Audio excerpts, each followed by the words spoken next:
Jukwaa la Vyoo ni familia ya Mheshimiwa Rais.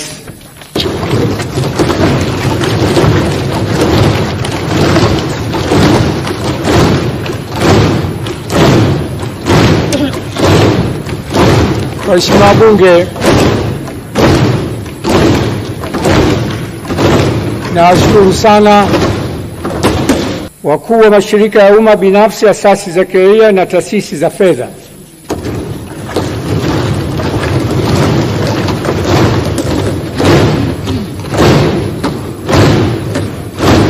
Viongozi wengine wa Chama cha Mapinduzi, wakuu wa idara na vitengo vya CCM.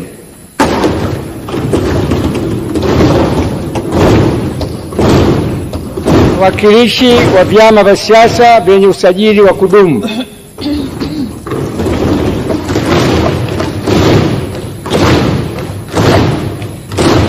Wakuu wa taasisi za elimu Dodoma, wakuu wa taasisi na vyombo vya habari,